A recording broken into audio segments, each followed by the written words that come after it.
3.5 million years ago, the human animal stopped swinging in trees and started walking on the ground. Each human brought down with them their own unique way of communicating, their own unique manner in which they display emotion, and their own conflicts and ego. With 8 billion of these human beings walking around the same earth, you may have a strong, compelling urge to run back up into the safety of the trees. But don't. Instead, learn. Learn how to live among the humans.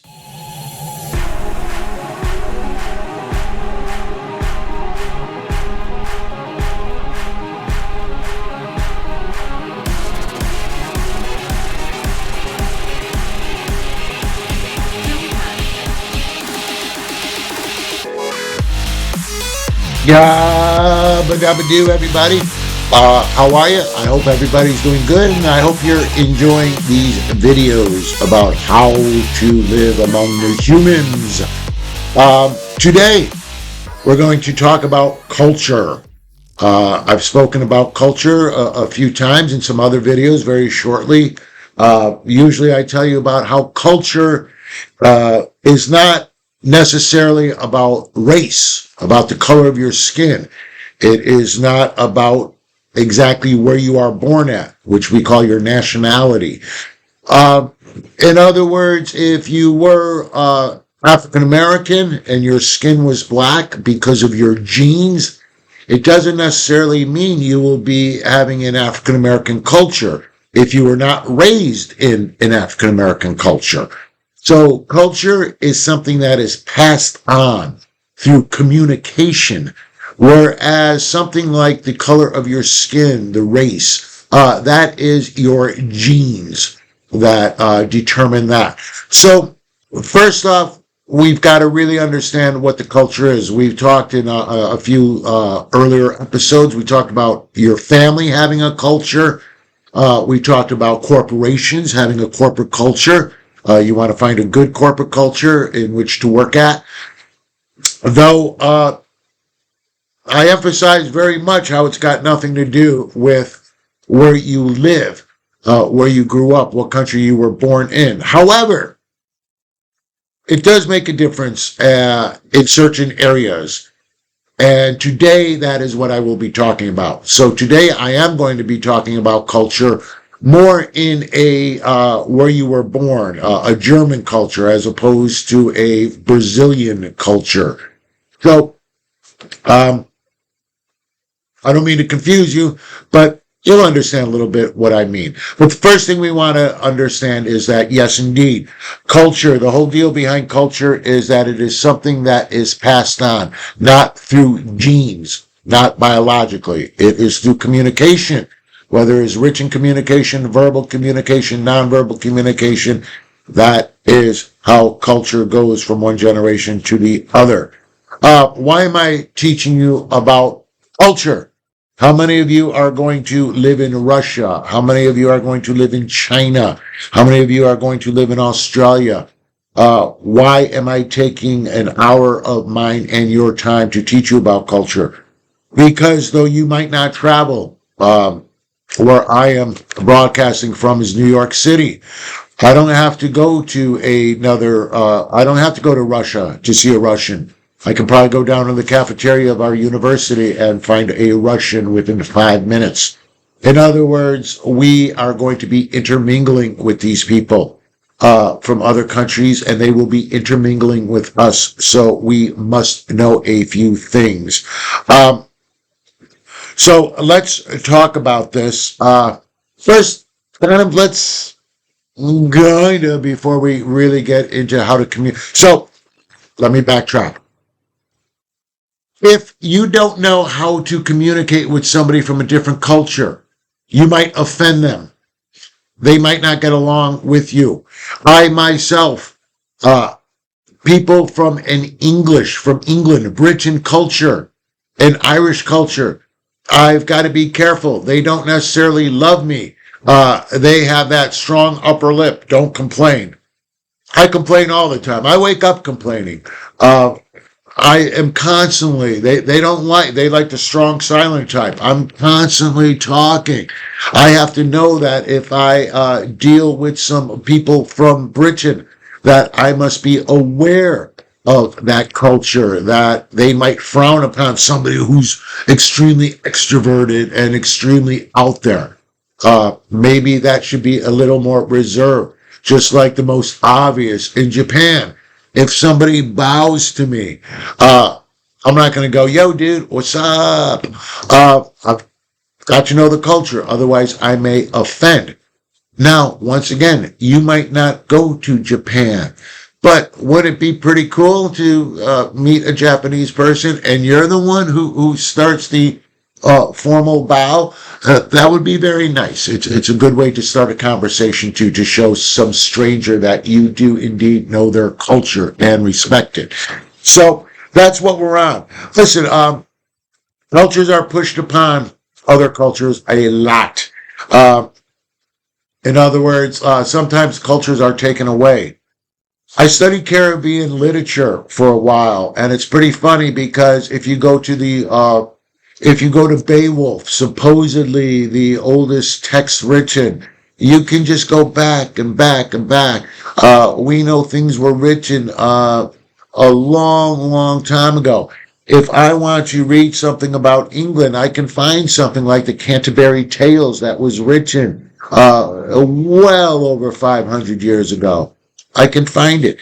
If you go into the Caribbean islands and you try to find some literature from 500 years, you won't find it. One of the most evil acts, I think, done in the history of the world to throw man's inhumanity to man is when Europe took over the Caribbean islands, when they invaded them.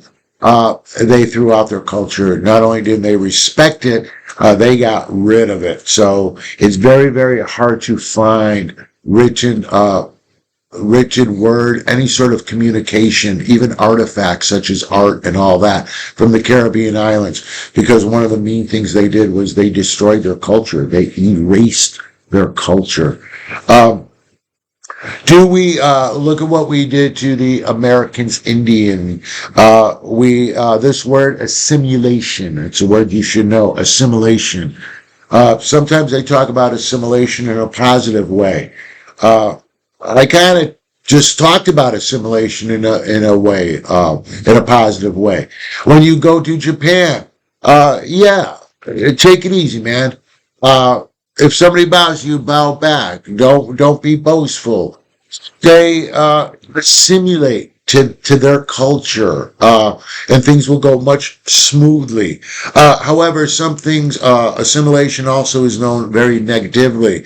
When we force other people to change to our culture, such as the American Indians. I mean, look at this photograph. This is the way the Indians proudly dressed.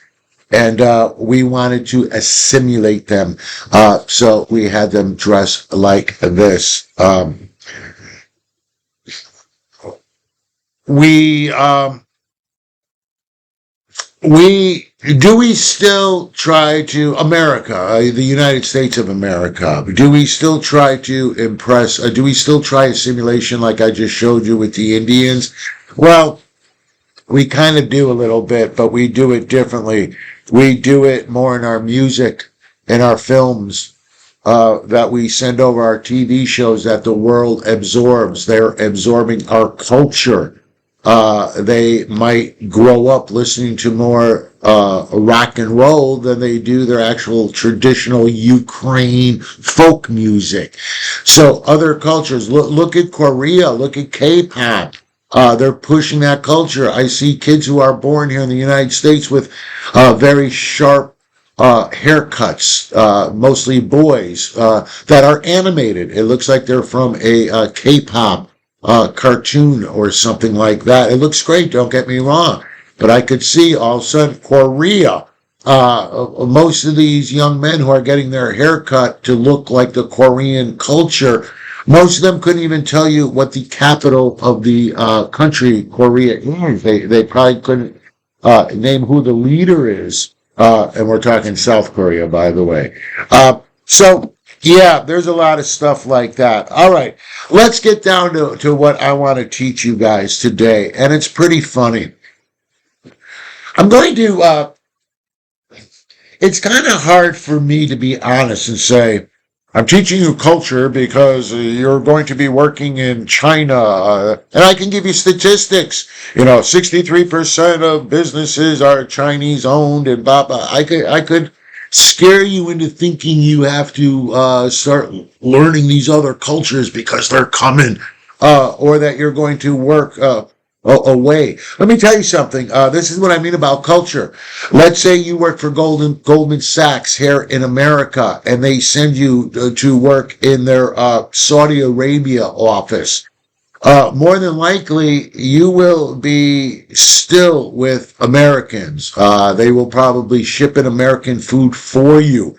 You will probably be in your American culture outside that. Even as a tourist, when you go to other places, yeah, you taste their food and you listen to their music and you go, oh my God, I'm involved in their culture, and you buy a little Ukrainian, Russian, whatever, doodah hat, and you think you've understood their culture. I don't need to teach you that. If you want to go buy stuff and say that you're part of their culture because you bought a t-shirt that has their flag on it, by all means go on. I want to go deeper though. I want to tell you how a culture can really affect the way that we communicate. And I'm teaching you this because I'll be honest with you. It's freaking fascinating. It's unbelievable how come I'm so loud and all that, and some guy who's just like me in England, he's all calm and, stiff upper lip, and I wish I were that way sometimes. And I'm sure he wishes he were like me sometimes. Blah. All right, let's get down to this. I'm going to tell you how cultures differ. I'm going to give you 5 deals, and you'll understand what I mean by the first one. So let's talk about this. The first thing I want to talk about is an individual society versus a collective society. Okay, and this is huge because we are going through a cultural shift here in the United States of America. Let's talk about this one more time. So what it is officially is I'm going to talk about an individual and a collective orientation. But what I'm actually talking about are cultures that promote individualism and cultures that promote collectivism. In other words, you work on your own, you work on your group, you work with your group. And what does this mean? Well, this is what it means. Some cultures stress and are very happy with individuals. What they do is they teach you that individual, being an individual and succeeding by yourself is a very good thing. In other words, let me ask you this. So I'll let you know right now if you are more individual or collective oriented. You are playing in a softball game. You're in a softball league, let's say. And that day your team lost. But you were great. You went 4 for 4. You hit 2 home runs. You made a great play in the field. You were an all-star, but you guys lost. When you go home, do you feel good or do you feel bad? Your group did bad, but you did good. I'll be honest. I'm extremely from an individual culture. I know that. I'm very individual oriented. I do not like to work in groups. I want the success to be all mine, and I want the failure to be all mine. I am one that if I come home and my girlfriend Sheila says to me, how was the game? I said, it was great. I hit 2 home runs. I had a double. I had a triple. A triple is the hardest thing to get. I made this play in the field, which was unbelievable. I did great. And she went, oh, you guys, so you guys won, right? I go, no, we lost 12-3. She knows better than to ask me why I'm happy. I'm happy because I did well. Um, we will, so you can kind of tell right off, which way are you? Would you rather have your team win, or would you rather have done extremely well by yourself, even though your team lost? Uh, how did we get into this culture here in the United States? Um, our United States, what is thrilling is that we are just going from an individual and they are trying hard to get us to a collectivism. So this is what's going on in the United States right now. This word collectivism, you might know it as socialism. Uh, this word individual, they'll probably say it's capitalism. So you hear a lot of wars of capitalism versus socialism. That's the same thing as I am talking about. Individual versus collectivism. So now you can see how we're kind of going.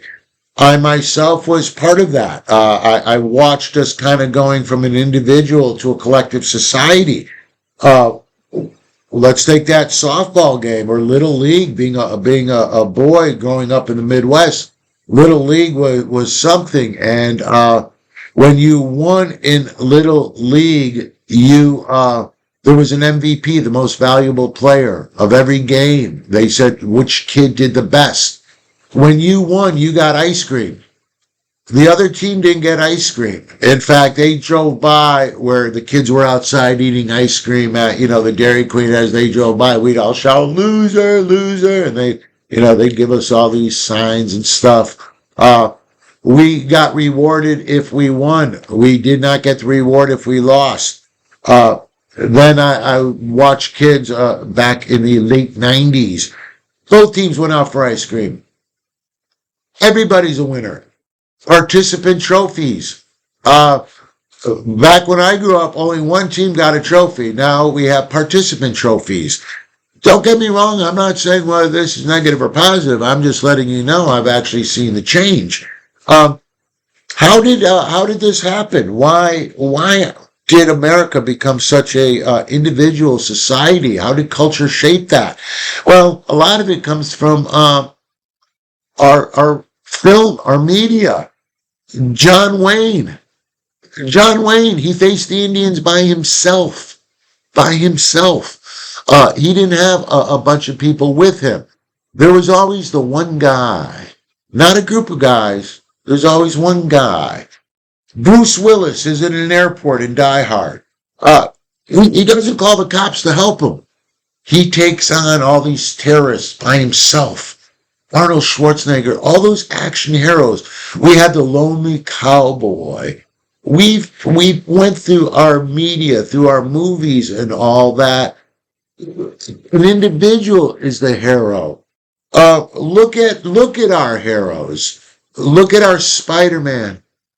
Look at our Captain America. Look at Batman. Yeah, Batman had Robin, but not much. These people were individuals. Excuse me. Speaking how I was speaking earlier about how we're trying to get into a collective society, now we have the Suicide Squad. I'm not well enough to talk about this, but I guess there's a doctor, somebody who gets all these superheroes together. So all of a sudden we went from one individual superhero, now they're forming teams. They're forming collective teams to fight it, where they all, don't get me wrong, we had teams before.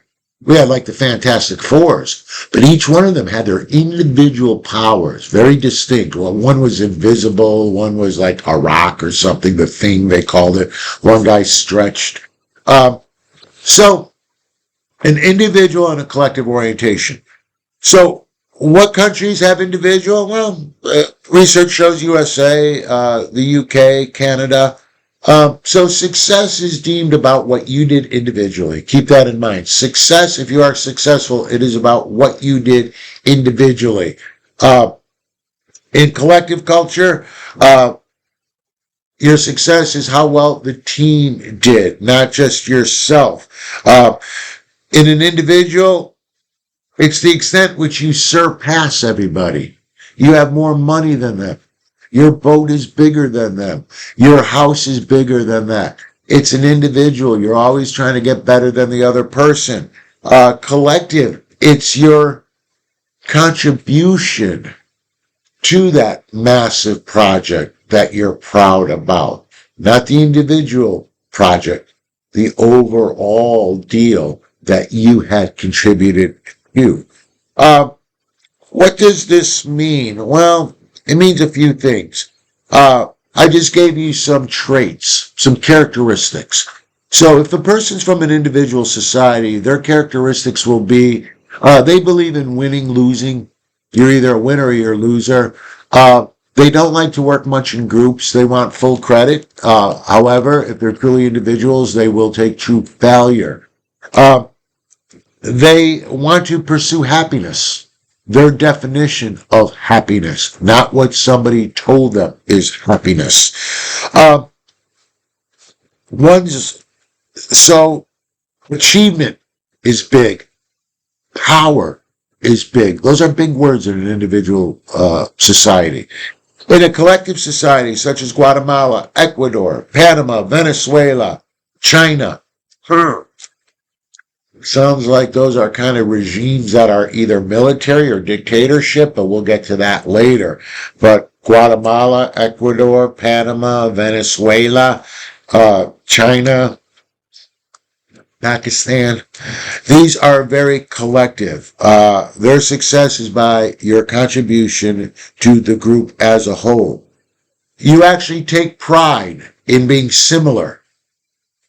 Now, I wish I had a person to interview, but take my word for it. I do this in class, so I know what I'm talking about. Even though I've never been to China, I know that if you go to China and you go to school with purple hair, more than likely you will be sent home. I know that for a fact because my students from China tell me this. Same thing in Korea. If you show up with orange hair, you will be sent home. In America, if you show up with purple or orange hair, you might even have the teacher say, wow, that's pretty cool. You want to stand out. In a collective society, you don't want to stand out, man. You want to mix into the group uniforms. You dress the same way. You don't want to call attention to yourself. You take pride in being similar to your group. I believe North Korea. Now, I'm cheating a little bit because they're like such a communist thing, but to give you an idea how they're trying to get this collective society, 6 haircuts men are allowed to get. 6. Yeah, you're not allowed to get your hair cut. Could you imagine me there? Wow, they'd flip out with me. I'd be in jail for sure. But there's only 6 haircuts you can get. I wonder if one is you can shave your head. But yes, 6 haircuts. They want to make it so everybody's like each other. There was one other good thing I want to tell you about. Oh, no, I don't want to move on until I think about what it was. Not the haircuts. I don't know. I'll come back to it if I think about it. All right. So there's your individual versus collective. 2 types. Oh, that's it. Am I trying to say one is better than the other? No, don't get me wrong. I've got to be honest. I'm used to individual. That works with me, but I learn the other cultures and I respect the other cultures. I'll give you one thing that was very successful. In Japan, we wiped them out in World War II. We dropped 2 huge bombs. We wrecked their economy. We wrecked it very, very big time. They were pretty much as poor as you can get. It's an island. They don't have many natural resources and all. So Japan did a very big thing in rebuilding. Now, they were always a collective society, but they really needed this collective society now. They said, listen, individually, this ain't going to work. We got to lift Japan up, and we all have to work together. So they did things. As you could see, one of the great things they succeeded in are electronics and automotive, making cars. They did quite well. And check this video out. what you're seeing is you're seeing a group of Toyota workers, and they're all doing individual exercises, but they're not individual exercises. See that? My old thing, that's collective. Look how they're dressed. Do they look like they're happy? And by the way, this isn't, hey, let's get to work 15 minutes early and do these exercises. This is, they say, whether you want to or not. All right, morning exercises, get up. They get you all. A lot of them say things at the beginning they have a meeting where they all say the same thing. They get into team spirit. Well, by 1989, I do believe Japan was, if not the number 2 economy, strongest economy in the world. They were close to it. I was in the nightclub business at the time, and boy, Japanese investors were giving millions to restaurant people and club people to open up. The money that they were investing was something. In fact, that's why the price of a lot of things went up. All of a sudden, you had these Japanese businessmen who were paying $400 for a Kobe steak. Boom. Well, it's a lot of money. But they had the money because they did very well making a collective society. I'm kind of smiling because I'm wondering if that collective society, that guy that's eating that Kobe steak, I'm wondering if that auto worker who is doing the morning exercises, if they're eating a Kobe steak as well. However, this isn't an editorial, just something I just thought of. Well, I think about that a lot. Anyways, all right, guys. So, individual against collective. Let's move on. What else have we got? Well, we have something called a power distance. So, we have what is called a high power concentrate versus a low power concentrate. What does that mean? A high power concentrate and a low power concentrate. If you want to buy orange juice, you could pay $5 like I do and buy a half gallon of orange juice, and it's mainly water. But there is the juice in there, and boom, there's your half gallon of orange juice. Or I could go a little cheaper. What I do is I'll buy a frozen concentrate. So that frozen concentrate is about that big, where that other half gallon of OJ was that big. So what it is it's like, I don't know, 20 oranges, like crammed into this little can. And then you put that concentrate into a pitcher and you add water. And it waters down the concentrate. So you could think of a concentrate. A low concentrate are those oranges all kind of floating around in water. It's water and oranges. It's kind of weak. But that orange concentrate, before I add water to it, man, it's 20 oranges. It's power, all in one. This is oranges, but very loose. This is a lot in a little space. High power concentrate means it's the power. There's a lot of power out there, but it is concentrated to a very small amount of people. Low power concentrate means there's that same amount of power out there, but it's spread out. As I speak now on this video, I don't know how long these videos will last on YouTube, but boy, we could see how high power concentrate pretty much through our world in a turmoil. In fact, we don't call the war against Russia, the war with Russia against Ukraine that's going on right now, we don't call that the Russian-Ukraine war. We call it Putin's war. Talk about all that power. It's one guy. One man is changing the lives. This morning I read 32 people died in he dropped a bomb on an apartment complex. 32 people died. That means they had family. That family had family. All those people are affected by those 32 deaths. It's thousands by the time you get into it. One guy, Putin. That's high power concentrate. Everybody's like, hey, we don't want this war. The Russian people, we don't want the war. I have Russian students. They're embarrassed.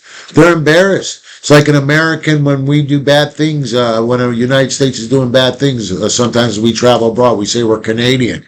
I have Russians in class who don't want to admit that they're Russian right now. How sad. And I'm making my point to let them know we call it Putin's war. That's one guy, man. That's very high power concentrate. Same thing with that guy down in North Korea. One guy in North Korea. He keeps people literally in the dark. One person. There, like that orange juice. A lot of power, but all with one person. Cuba. A lot of countries like that we could talk about.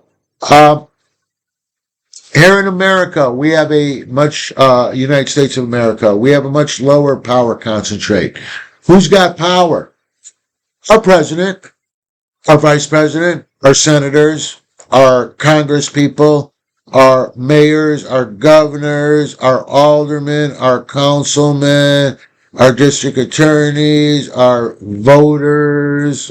So right off the bat, technically, we have 333 million people that have power. We all get to vote. We spread out the power.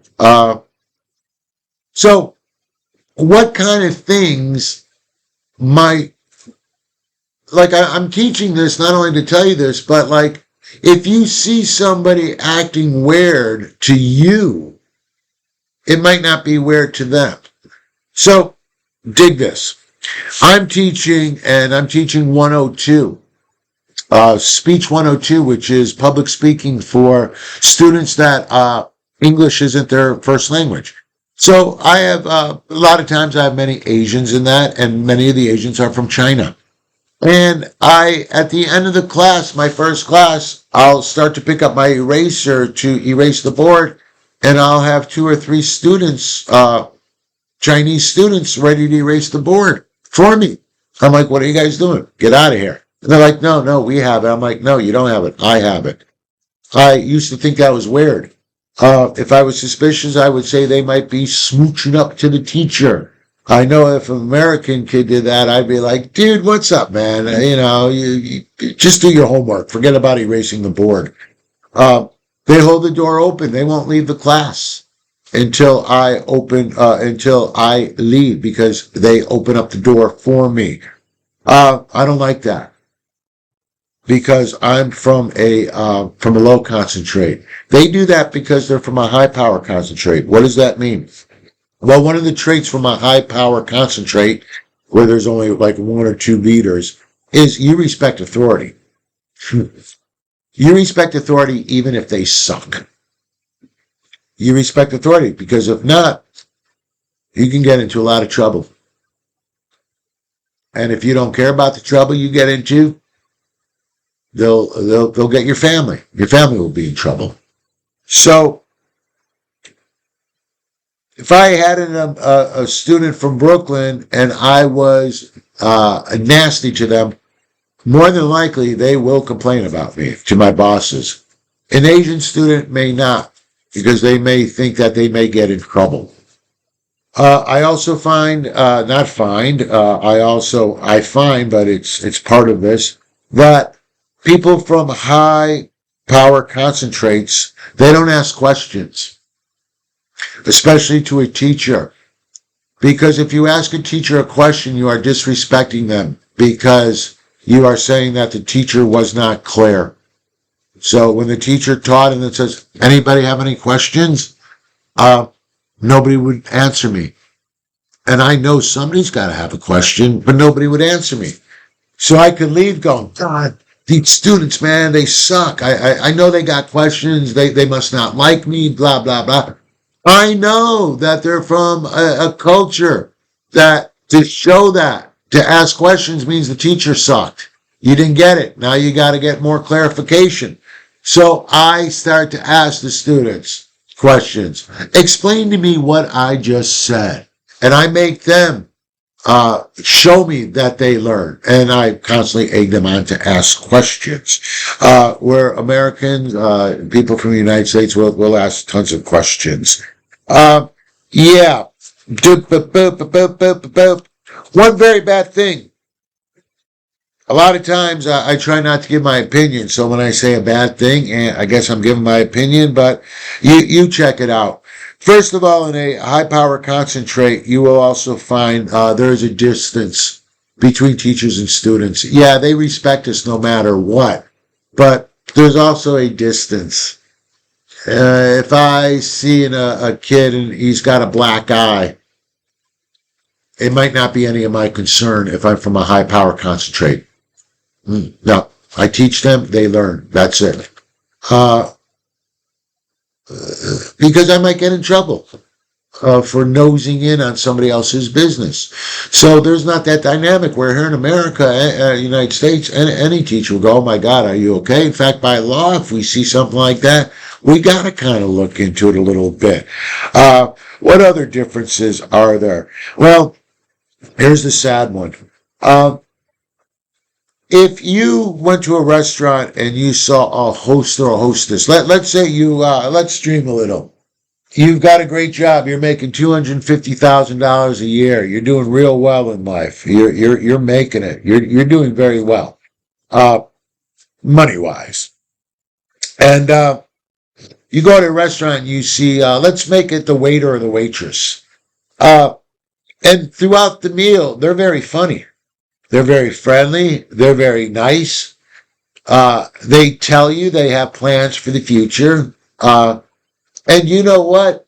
After a while, you think, I'd like to take this person out.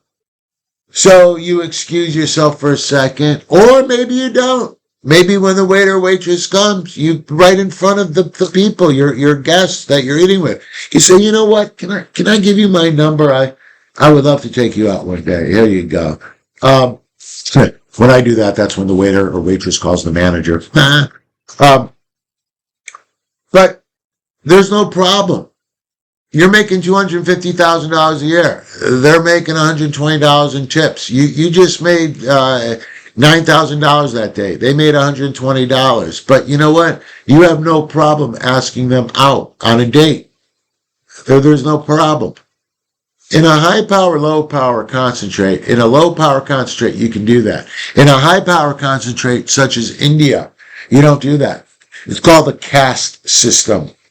There's a beautiful book out by, oh my gosh, goodness. His name is Pip. Mrs. Faberjam. I know the whole story. Great Expectations. A beautiful story about a young man in England who thinks, yes, I want to be a gentleman. I want to make it to top society. And he does everything he should. But you know what? He can't break that ceiling. You've heard those words, that glass ceiling. You can see all the people up there partying, but because of where you were born in life economically, you can't. If you are born low class, you will work in a place that might be high class, but if you talk to any of the customers, you will be fired. You don't fraternize. You will never have a chance to meet somebody outside of you. Let's just go low class, middle class, high class. We call it socioeconomic. I'll teach you later. If you're on the socioeconomic low ladder, you won't be allowed to do upward mobility through social movement. Even if you do it through academics, they won't let you break into that scene. No, you will get in trouble if you talk to somebody outside your class. Stay in your lane, is basically what's going on there. I myself have experienced that here in the United States. I tried to myself not be a gentleman. I didn't even want to. I just wanted to date the woman. And she was from a very classy family. One of her relatives was an investor in one of the nightclubs I was running. And when I propositioned the young woman for a date, I had about 3 other investors tell me, don't do that. She is not of your stature. One actually told me that. So, uptown girl did not want the downtown guy. But hey, look what she lost out on. But that's a very sad thing, and that's something that is very weird about that. All right, so that's power distance. I think this stuff is thrilling. You may not. All right, let's talk about another one, a masculine versus a feminine culture. A masculine versus a feminine culture. Now, I we want to say right away, masculine country means you're loud, you're this, and yeah, to a certain point, that's true. I hate that because I think it's sexist. They're removing all these words and stuff, but we still call it obnoxious culture that's loud and all that, and win, win, win. We still call that masculine. What's up with that? Where a nice nurturing one is called feminine. Yeah, I played basketball once with a woman. It wasn't like that at all. She was playing extremely masculine, and I was playing extremely feminine, according to these definitions. You could see how sexist that was when I just said that. So hopefully they'll take those words out. But for now, what does a masculine versus a feminine culture means? Well, it's the success that you have as a man and the success you have as a woman. It also tells you how a man should act and how a woman should act. In a highly masculine country, such as Jamaica, Great Britain, Germany,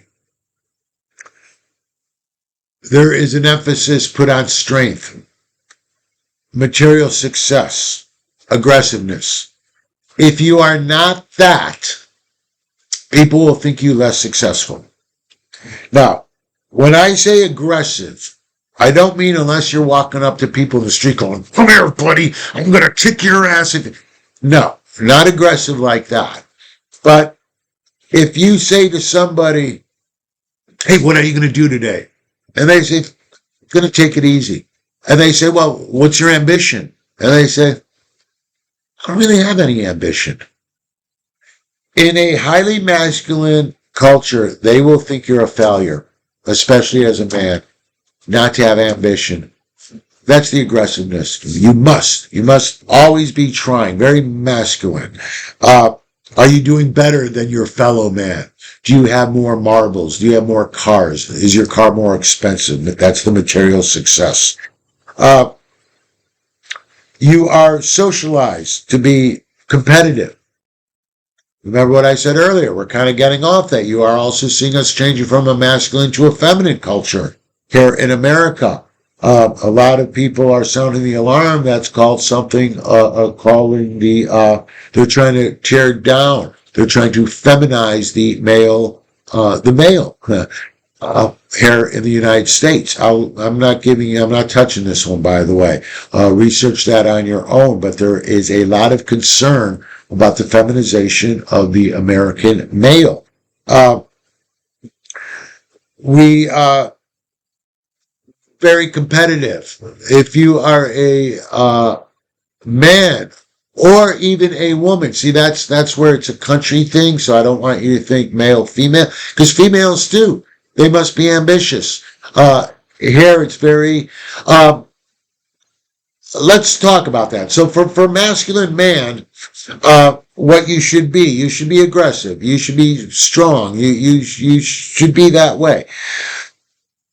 In the feminine culture, for females here in America, it's kind of funky because they are now arising to this masculine culture. They are becoming a lot more masculine according to the definition of a masculine culture.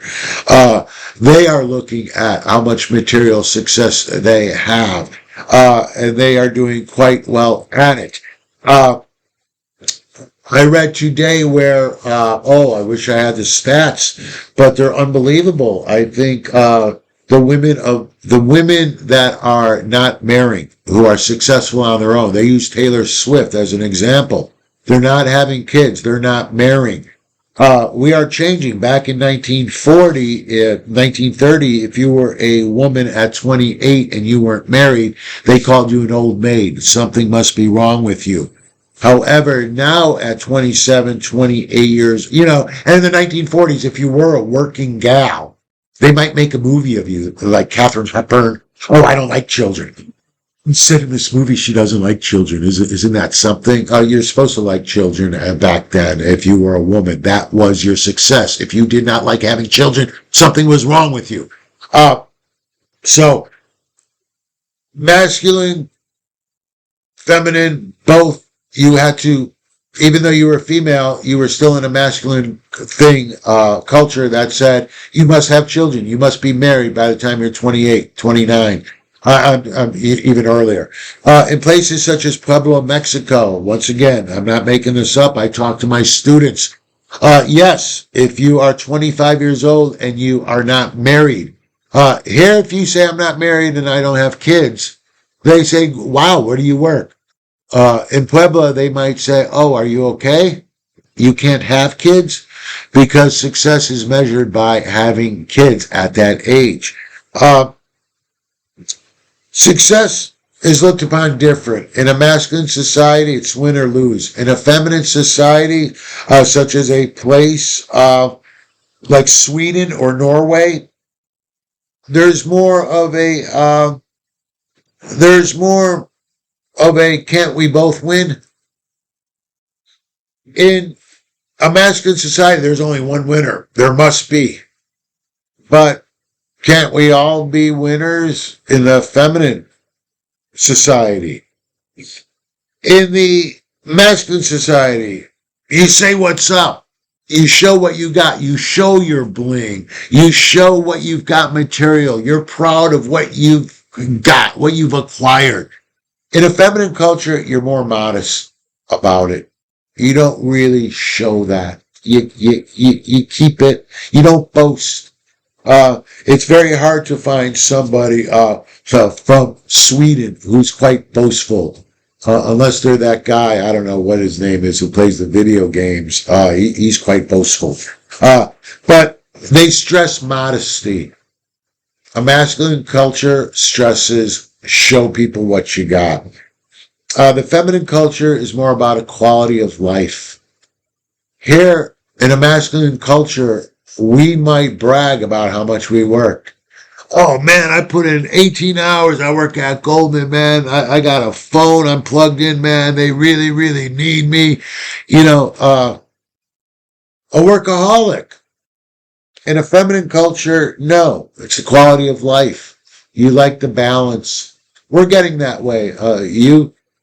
Those of you who are viewing, you're seeing things change. However, if you look at history, a lot of things, this whole collective society versus an individual society that we spoke about, read about what was going on with the Italians after World War I who came to America. You'll find that socialism is always kind of competing here against what they call capitalism, but it's really individual collective. By the way, going back, let me put this, let me straighten this out. Some of you are watching this. No matter if I say this, you still don't believe me because you're not a student of mine. Those of you who are students of mine, you must believe it because I say it's true.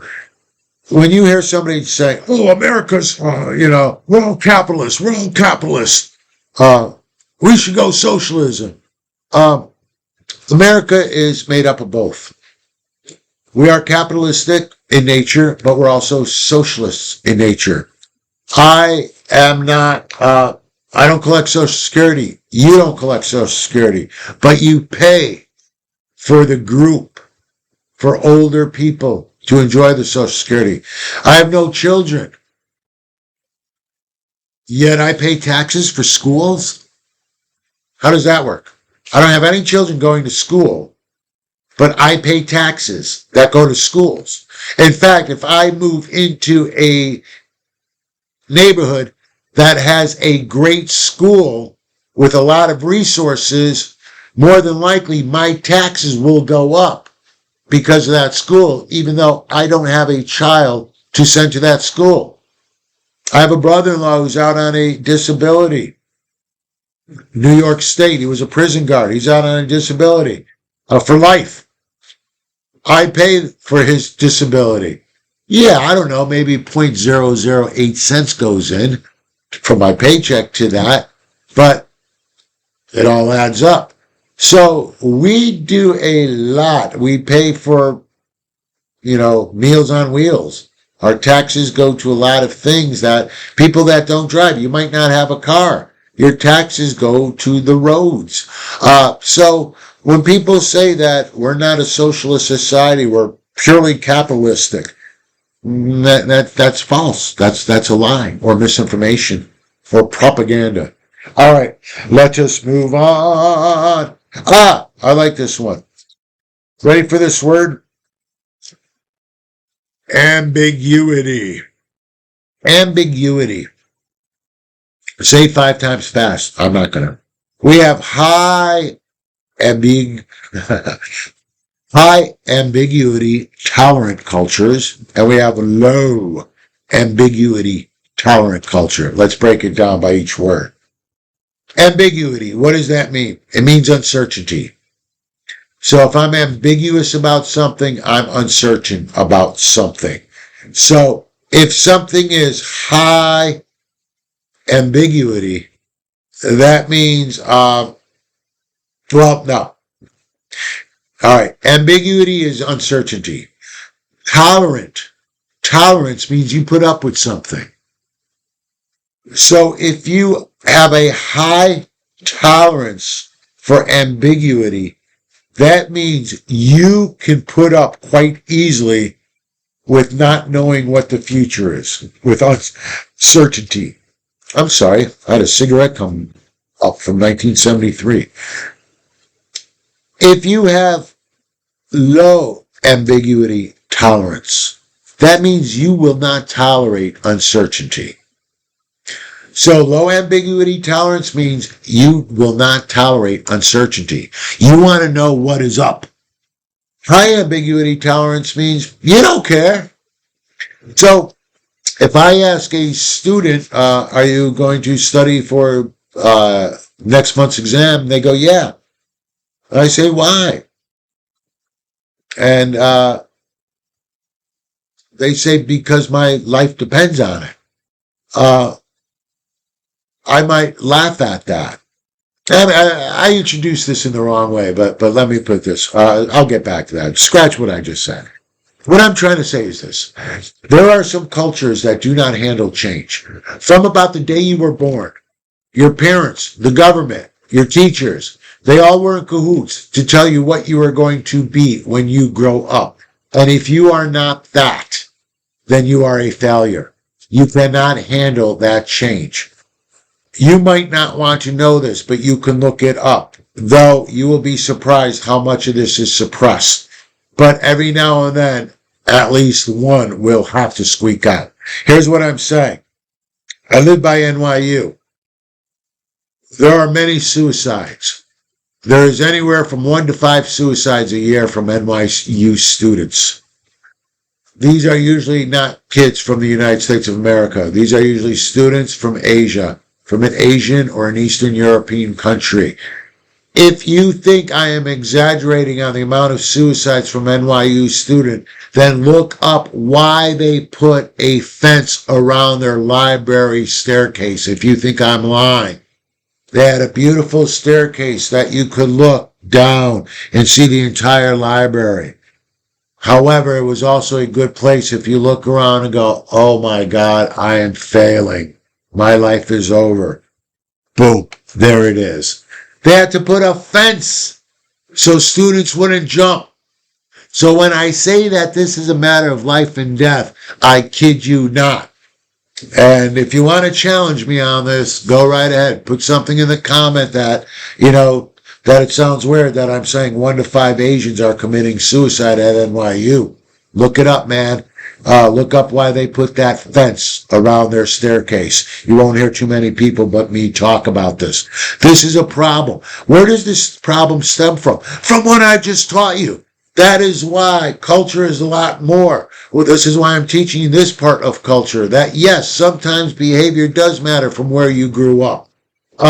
Yes. So why? Because that young person from that Asian country was told, you are going to be a doctor. You are going to be a lawyer. Your family is full of doctors and lawyers. This is the only option you have. We are going to spend money. We are going to sacrifice. Even if the parents aren't doctors and lawyers, they may still be living in China and give up everything they have to send their kid to med school, to NYU, so they can learn. Their whole life is depending on this one child to do well as a doctor. It is the entire future for this family, and they have it. He will go here. He will work here for 10 years. He will send money back. In the meantime, we will buy the house with the money.